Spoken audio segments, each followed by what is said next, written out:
একটা জীবন, বুঝলেন তো? একটাই জীবন। একদিন সকালবেলা জানলাটা খুলে দেখবেন বয়স হয়ে গেছে, ব্যাস বেলা ফুরলো। দুদিন আগে দেখা মেহগিনি চারাটা কবে বৃক্ষ হয়ে বৃদ্ধ হয়ে এসেছে, তাকে কাটতে লোক এসেছে বাড়িতে। পাড়ার বড় দিদিদের বান্ধবীদের দল বিয়ে করে কোথায় কোথায় চলে গেল সবাই। সারা বেলা কাস্ত যে বৃদ্ধ লোকটা, তাকে সবাই মিলে কাঁধে করে নিয়ে গেল একদিন।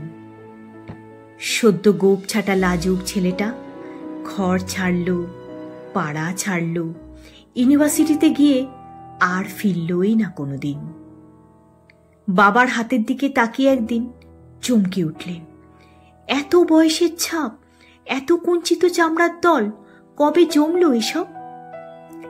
এই যেন সেদিন রাগী মানুষটা অফিস থেকে ফিরবে বলে সারা বেলা কিচ কিচ করে শব্দ করে ঘুরে বেড়ানো সিলিং ফ্যানটা পর্যন্ত চুপ করে যেত।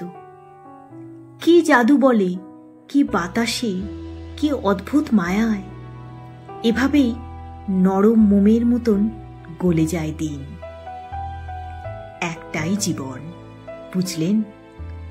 তার আর ফিরে আসা নেই, নেই দ্বিতীয় যাপন, নেই আর কোনো সুযোগ।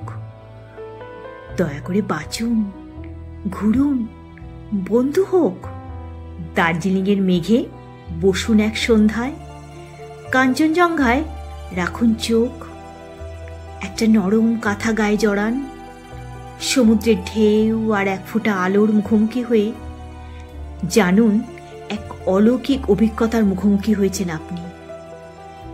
হৃদয় প্রসারী ক্ষুদ্র দুঃখ সব তুচ্ছ করাই যায়। একটা জীবন, বুঝলেন তো? একটাই জীবন। নমস্কার বন্ধুরা, শুভ সন্ধ্যা। আমি সূচনা। আমার চ্যানেল সূচনার দিল্লিপ্রিয় রান্নাঘরের পরিবারে সকল সদস্যদের জানাই আমার প্রণাম ও আন্তরিক ভালোবাসা। আমার চ্যানেল আমার একটা ক্ষুদ্র প্রচেষ্টা।